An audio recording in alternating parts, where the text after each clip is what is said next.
Hello friends, welcome to my channel Kiran English tutorial. आज हम लोग पढ़ने वाले हैं class 10th first flight book का चैप्टर 3, जिसमें एक हमारी how to tell wild animals poem मैं पढ़ा चुकी हूँ। एंड आज उसका second part the ball poem, बहुत इंपॉर्टेंट पोएम है, इसको हम पढ़ेंगे, इस वीडियो में कवर करूँगी। अगर आप मेरे चैनल पर नए हैं तो चैनल को सब्सक्राइब करें। अगर आपको एक्सप्लेनेशन अच्छा लगे तो वीडियो के लास्ट में लाइक एंड शेयर जरूर करें। शुरू करते हैं द बॉल पोएम। जैसा कि पोएम का नाम है द बॉल, पोएम पूरी बॉल पर बेस है। बॉल, नॉर्मल बॉल, जो बच्चों की बॉल होती है खेलने वाली, उसी बॉल को बॉल कहा गया है। बॉल का एक और मतलब होता है, जो पार्टी होती हैं बड़े बड़े हॉल्स में, या जो भी जो पॉलिटिक्स होते हैं, जो बड़े अटॉर्नी जनरल्स होते हैं, उनकी जो बड़ी पार्टियां होती हैं उनको भी बॉल बोलते हैं, फंक्शंस को बॉल बोलते हैं। लेकिन यहाँ पर ये बॉल, आपकी जो गेंद है जो आप खेलते हो, उसी गेंद को यहाँ पर बॉल बोला गया है।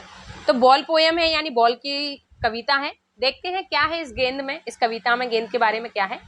A boy loses a ball, he is very upset. एक लड़का है जो अपनी क्या करता है, बॉल खो देता है।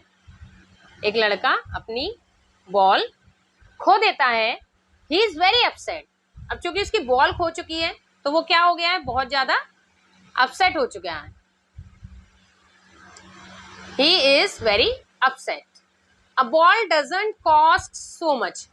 देखिए, हालांकि उस बॉल की जो कॉस्ट है वो इतनी ज्यादा नहीं है, बॉल की कॉस्ट इतनी ज्यादा नहीं है। Nor is it difficult to buy another ball, और उसके लिए इतना डिफिकल्ट भी नहीं है दूसरी बॉल खरीदना, बाय करना।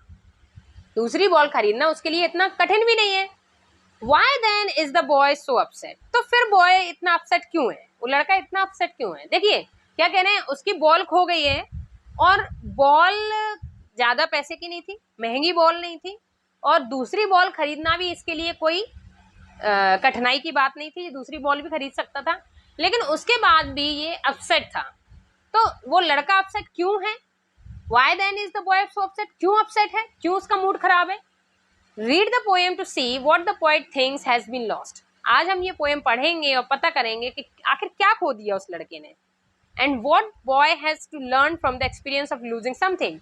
और उसके खोने से उस लड़के ने आज क्या सीखा, क्या एक्सपीरियंस किया, कि चीजें खोने से क्या एक्सपीरियंस होता है, ये आज हम इस चैप्टर में पढ़ने वाले हैं। शुरू करते हैं।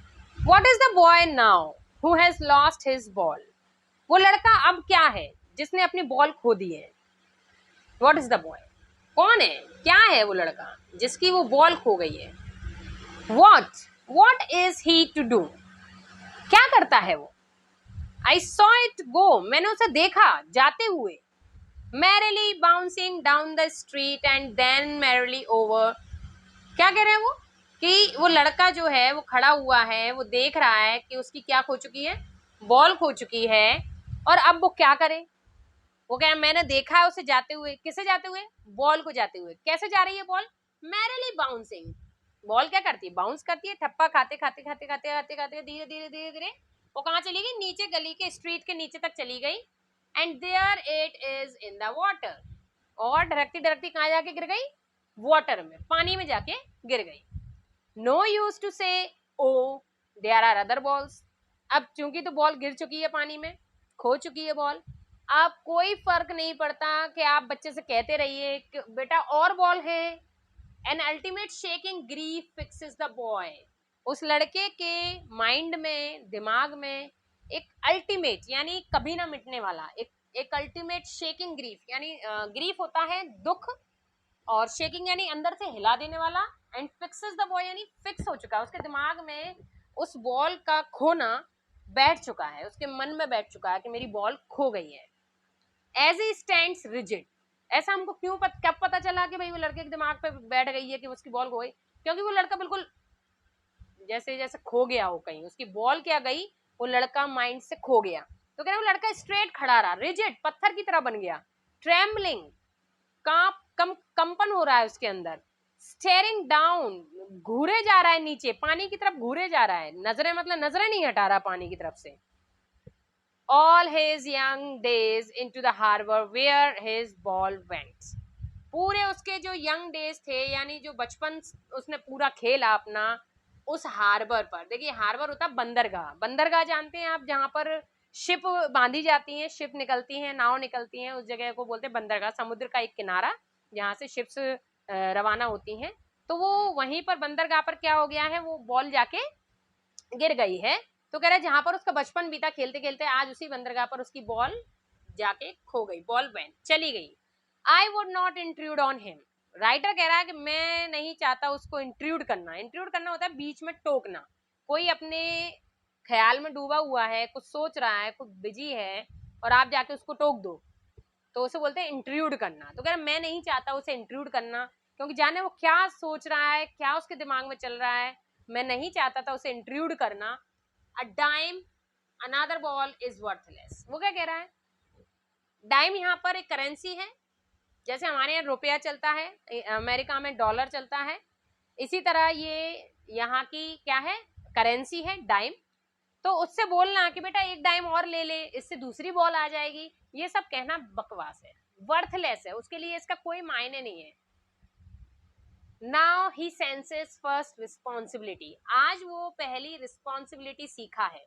रिस्पॉन्सिबिलिटी यानी आज उसे एहसास हुआ जिम्मेदारी का, किस चीज का, जिम्मेदारी का। रिस्पॉन्सिबिलिटी होता है जिम्मेदारी का एहसास हुआ है आज उसे। In a world of possessions people will take balls, balls will be lost always, little boy, लोग उसको समझा रहे हैं, क्या कह रहे हैं कि बेटा इस दुनिया में लोगों के पास बहुत चीजें हैं, पोजेशंस यानी बहुत सारा सामान, रहने के लिए बहुत सारा, खेलने खाने कूदने के लिए बहुत सारा सामान रहता है, लोगों के पास बहुत सारे पोजेशंस हैं, लोग आते हैं, विल टेक बॉल, बॉल खरीदते हैं, and ball will be lost always, और बॉल तो हमेशा ही खोती है।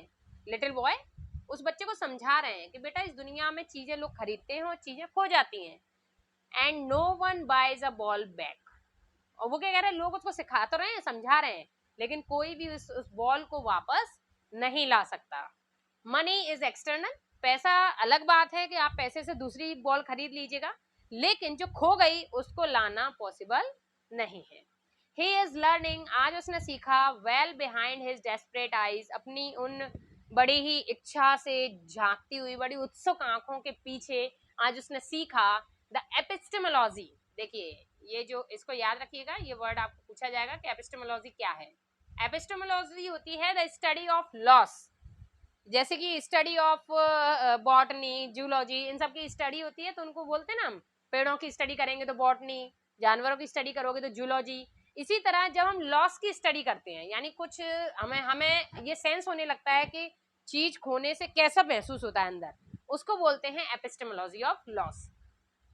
How to stand up, knowing what every man must one day know and most know many days, and how to stand up, वो कह रहे हैं आज उसने क्या सीखा है, आज वो खड़ा रहा, ये सीखता रहा जो हर आदमी सीखता है, एक ना एक दिन, कभी ना कभी, और कई तो कई बार सीखते हैं, यानी कई कई लोगों से कई बार चीजें खोती हैं, और कई लोग पहली बार इस चीज को समझ पा रहे हैं कि कुछ खोना क्या होता है, यानी खोने की आज इसको महत्व समझ में आया है।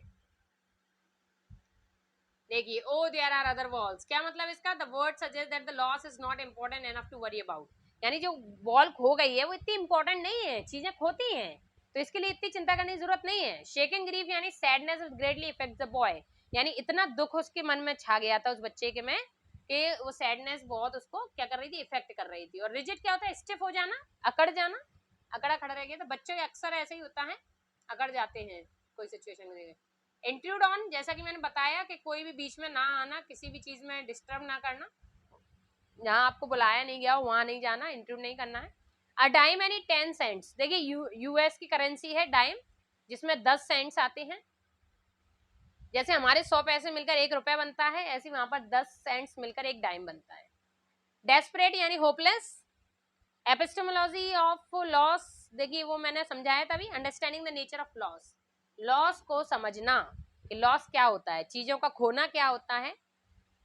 एंड एपिस्टेमोलॉजी अकेला क्या होता है, एपिस्टेमोलॉजी एक वर्ड है, ग्रीक वर्ड है एपिस्टीम, जिसका मतलब होता है knowledge, it comes from the word meaning to understand know, इस वर्ड से आया है। Epistemology is the study of nature of knowledge itself, एक तरीके से नॉलेज की स्टडी करना, नेचर में जो नॉलेज है उसकी स्टडी करना ही एपिस्टेमोलॉजी कहलाता है।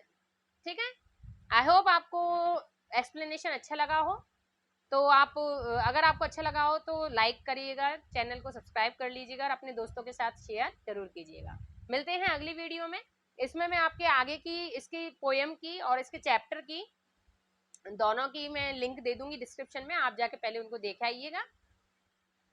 मिलते हैं अगली वीडियो में, तब तक के लिए बाय बाय।